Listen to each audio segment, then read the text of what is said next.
我是一只小山鸡，一只出生于姑苏云深不知处后山上的小山鸡。要论我们这些云深山鸡和其他山鸡的不同，我们这些养在山清水秀神灵之地的山鸡，常年见人念的诗书，品德自化，抚过素琴，吸天地之灵秀，自然是要比那些傻愣只知道乱窜的亲戚山鸡聪明些。况且姑苏兰氏家训有云，云深不知处内不得杀生。一直以来，我们的生活安定无比，该吃吃该喝喝，时常远程心疼那些被吃干抹净的云梦远房亲鸡。要说那云梦江氏的魏婴魏无羡，那可是草见草衰败，鸡见鸡狗殆，被他盯上的山鸡就没一个能逃脱的。哎，可怜我那表兄年纪轻轻葬于人妇。和我关系好的鸡兄悲戚地喊了一嗓子。我不解地瞧他一眼，那魏无羡真的有那么可怕？你个小毛鸡，真是没见过世面。山鸡大屠杀听说过没有？不远处的鸡嫂插了一句，就是那个一日死30多只山鸡，连续7日的恐怖事件。是啊，就是那位无限干的，震惊了全修真界的鸡呢。鸡兄说着抖了抖身子，他每想起那事就浑身战栗，真是造孽啊！可我那时年少气盛，对于他们的话不以为意，而我是如何追悔莫及，就是后话了。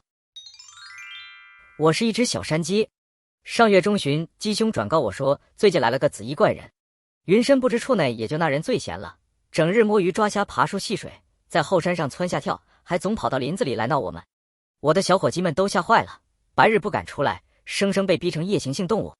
而我作为全村的智长，在种鸡这孩子要是长点脑子还是一只好鸡的遗憾目光中，决定出去闯一闯。有什么好怕的？若是能一毛不损的回来，我就是云深第一，不，姑苏第一鸡了。到底还是不敢明目张胆的在后山晃荡，伴我多年的神机直觉告诉我，去人少的冷泉觅食最为合适。泽无君让我进来的。有人！我迅速闪到身旁一棵树后，屏息凝神。你干什么？这是姑苏兰氏二公子的声音。我眯起眼睛，因为离他们远，水声又哗哗的，听不清他们在说什么，只能依稀看到那人相貌不凡，颇为风神俊朗，也算是可与我们云深的二公子比上一二。等等，他穿的是紫色衣服，不会吧？我真有这么倒霉？看看他要做什么。我委身躲到一矮树丛下，静静看他作何。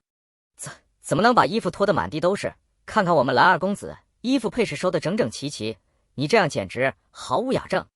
哎，你在干什么？我们兰二公子的身岂是你可以随便进的？不要太过分啊！总算安静了点，终于能听到你说了些啥，差点我就能修成纯语10级了。蓝湛，你没听出来刚才我在干什么吗？我拧了拧眉毛。这都不知道？我在夸你啊，在套近乎啊。你夸他？你能夸他什么？这种情况下，兄弟，你夸他气大活好？你没看人家不想理你吗？你又过去干什么？终于要走了，那我是不是可以安心去觅食了？我对朋友一向很讲义气，比如新拿到手的春宫，一定先给你看。哇，真是好讲义气！要不是怕你给我煮了，我就跟你做朋友了。云梦的姑娘特别好看，跟你们姑苏这边的好看不一样，真的不来。你就看看我们兰二公子这个品貌，我们姑苏的闺女差到哪去？不愧是我们的兰二公子，不为美色所动摇，洁身自好，坐怀不乱，绝不与此人一般无趣。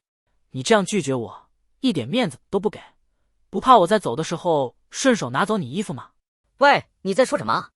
拒绝你？这就要顺衣服？我听不见的时候，你们到底说了些啥？是什么刺激的东西？莫非……不敢想。后来云深大火，我带着伙计们跑下了山，但被一个屠夫捉去。我虽失计跑了出来，却只能眼睁睁地看着我的伙计们被煮成红烧。Sorry， 有被缠到。我无意间闯进一片林子，那林子清幽，四处无人，只有地上嘎吱嘎吱的竹枝声响。我一路向前，竟然看到了光。什么声音？咕叽咕叽的，跟水声一般。这不是树林里吗？还有湖泊。可我走近一瞧才知道，妈的，原来是2个人在树上给我接吻，有一个还是兰家的。有辱斯文啊！等等，这模样不是我家兰二公子吗？等等，这树上之人虽然黑装满身，可这轮廓莫不是你紫衣少年？嗨，大家好，还是我这只小山鸡。我一路奔波回到云深，这才知道原来老地方已经被烧为惨败之地。我站在云深的大门久久矗立，不禁朝着被烧得只剩框架的大门致敬，脑海里浮现出曾经那庄严神威的模样，股股清幽的玉兰花香，还有和小伙伴们一起感叹云深不知处禁止杀生的好。对了，我的小伙伴，云深的火这样大，我的小伙伴那样柔弱不能自理，岂不是？我越想越气，眼泪夺眶而出，亢奋激昂的仰天长啸了一声，迈着气呼呼的步伐朝外走去。温狗，我一定让我家蓝二公子收拾你。哦对，已经收拾好了。哼哼，竟然都不给我留机会，蓝二公子真是好样的。一路下山来，兜兜转转经了几户人家，机智如我，先是钻到农户贩卖活禽的篮子里，躲到最底下，那便最不起眼，最有可能留到最后。要是有人看上我了，我就朝他猛啄，再嚎叫几声，就凭我的英俊面庞和绝世攻气，一定能把胆小的人类吓得魂飞魄散。几番周折，我终于在夷陵的大街上看到了蓝二公子。我的蓝二公子啊！我飞快地向他跑去，只是一个眨眼的功夫，他就被人群给围起来了。我疑惑地叫了一声，只听见娃娃的哭喊声，还有周围人的议论声，这更催促着我的好奇心，让我迈着大步子走了进去。我去，这娃娃是谁？哭得这么狠？什么是二公子的孩子？怎么会呢？未因一介男子，怎么可能孕育新生命呢？等等，新生命？我这么大一个蓝二公子，就这么失了身了，那可是最冰清玉洁的人物啊！呜哇哇哇哇哇哇！我的蓝二公子啊！乔豆麻袋，魏婴，好家伙，果然是你生的啊！等等，不是蓝二公子的孩子？我顿时愣了，像一个石鸡一样原地裂开。我的 CP BE 了！蓝二公子，你下手太慢了啊！哦，不是他生的啊，吓死我了！还好，二公子你还有机会。你看，他要请你吃饭，加油，直接上去跟他表白。再不然搞定这个孩子，让这个孩子给你说说好话，不过你也没有什么坏话。再不然，我爹教过我，抓住一个男人就要抓住其下3寸。二公子，咱一不做二不休，跟他表白，跟他上床，生米煮成熟饭了。魏婴也就看清自己的心了。我一路小跑跟上去，躲在角落偷偷看着，瞧他们这模样，一定是不知道二公子当日百凤山偷亲他的事吧？要是知道了，还不定多羞呢。这魏婴看着风流，实际上倒是个意气潇洒的少年郎。二公子眼光不错，加油！哎，我怎么飞起来了？操，大胆人类，竟然敢耽误我看夷陵老祖和韩光君谈恋爱！你好大的胆子！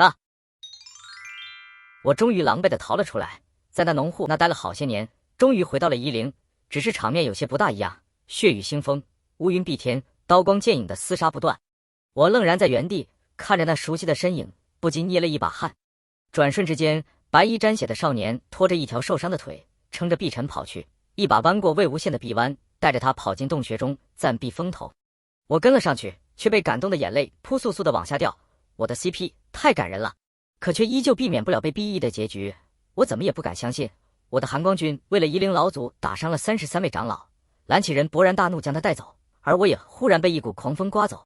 此次最后一战的结局，我无幸相看。我被人拐走后，奔波兜转了有好些年，饱经岁月沧桑，才堪堪回到云深。一入云深，我这又吃了一大惊。这，韩光君，你怎么带着一个陌生男子？你太让我失望了。你当日对魏公子做的事，你都忘了吗？你这个负心汉，你怎么能轻薄了人家，还辜负人家呢？就因为我老祖英年早逝吗？英，你怎么可以这样？等等，这个男的怎么也那么聒噪，那么惹人嫌，那么骚气？好啊，韩光君竟然是喜欢这个款的。要是把这个情报卖出去，不敢想象。我悄悄爬进围墙，躲在竟是一边角，咬着牙气到发抖。蓝忘机啊，蓝忘机，你怎么能这么做？虽说没有做什么出格的事情，但是你怎么能让他抱着你睡觉呢？为什么？我夷陵老祖怎么就不能让你死心塌地了？你是不是有隐情？是不是？呜，蓝忘机啊，你是忘了大明湖畔的魏婴吗？英。可冷静下来一想，我觉得韩光君这样谪仙般冰清玉洁的人物，怎么会做那样的事呢？其中一定有误会，一定有的。不管怎么样，先看看情况再说。我跟着他们二人一路走了好些时日，躲在了一头驴的身下，仔细听他们谈话，逐渐开始怀疑自己。那天灯火阑珊，韩光君拦腰抱起那人，低低唤他一声魏婴，我才反应过来。好家伙，韩光君早就知道这人是魏婴，所以才会让他跟自己同床共枕，尽管他闹自己也毫不恼怒。操操操，我磕的 CP 是真的！我那时和小毛驴蹲在一处，天知道我有多激动。不过那驴不大识相，吐了我一身唾沫星子，虽然恶心，但是一想到我的望线是真的，我就够了。这两位从云深到清河，从清河到兰陵，从兰陵再到夷陵，到云梦，我都艰难地跟了下来，哪怕遍体鳞伤，依旧不离不弃。我腹诽，韩光君，你俩要是成了，我可就是见证者，大婚的时候可一定要找我啊！虽然只是想想，但也成为了我坚持下去的动力。跟着走了好久，我终于遇到了我的同类。那天韩光君好像喝了酒，带着魏公子一路偷鸡摸枣，无意之间抓到了我和一位我的同类。说实话，一开始我是紧张的，万一我被吃了怎么办？万一我不幸丧生怎么办？不过在我被韩光君和夷陵老祖分别抱入怀中的时候，我的鸡生圆满了。我斜睨一眼在我身旁呆若木鸡的兄弟，微扯嘴角：兄弟啊，磕望线的快乐你体会不到。等啊等啊等，终于是让我等到了望线大婚的那一天。那天我成功被魏无羡抓去烹饪，作为当晚他的主食。云深不知处100年以来唯一一个敢明目张胆杀生的人，我很满足。我死在了我 CP 手下，被我的 CP 吃，鸡生圆满。我慢慢闭上双眼，听到望线二人甜腻的交谈。蓝湛，今天我们烤鸡吧。嘿嘿，烤鸡吧。我的 CPHE 了，而我 B1 了。我是一只快乐的成精的宫山鸡精，我朋友是味精，我没有 CP， 但我磕望线磕得很快乐。某现身于磕 CP 的鸡，